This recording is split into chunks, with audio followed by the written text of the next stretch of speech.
अकोल्यात gas agency बाहेर नागरिकांच्या रांगा, सिलेंडर मिळत नसल्यानं नागरिकांचा संताप, इतरांना सिलेंडरची चढ्या दरानं विक्री, नागरिकांचा एजन्सीवर गंभीर आरोप।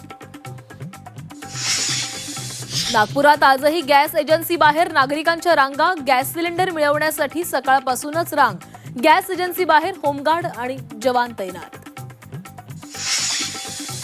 बुलढाण्यातील हॉटेलमध्ये घरगुती गॅसचा वापर, पोलिसांच्या कारवाईमध्ये 14 सिलेंडर जप्त, तहसीलदारांची बुलढाण्यातील हॉटेलांमध्ये धाड।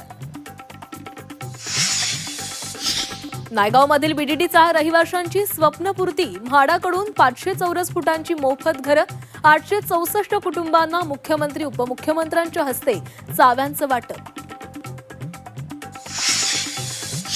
बारामती विधानसभा पोटनिवडणुकीमध्ये सुनेत्रा काकींसमोर उभं राहणार नाही, युगेंद्र पवारांची झी 24 तासला माहिती, बिनविरोध निवडणूक ही बारामतीकरांची इच्छा, युगेंद्र यांचं वक्तव्य।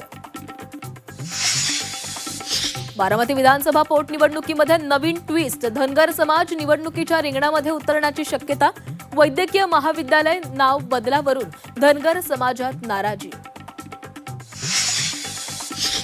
अंबादास दानवेंना जीवे मारण्याची धमकी, मध्यरात्री 2 वाजता फोनवरून धमकी, संभाजीनगरच्या क्रांती चौक पोलीस ठाण्यात गुन्हा दाखल।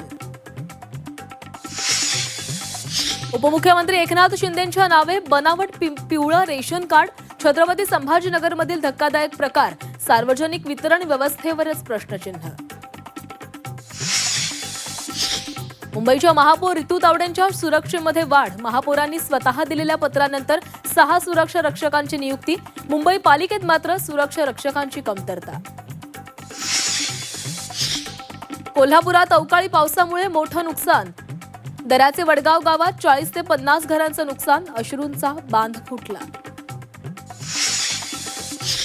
पारा 40 पार झाल्यानं पाणीसाठ्यात लक्षणीय घट, राज्यातील धरणात 60% पाणी, पाऊस लांबणीवर जाण्याच्या शक्यतेने धास्ती। राज्यातील 3 जिल्ह्यांमध्ये आजपासून शाळा सकाळच्या सत्रात, वाढत्या उन्हामुळे जिल्हा प्रशासनाचे निर्देश, आजपासून प्राथमिक शाळांच्या वेळापत्रकामध्ये बदल।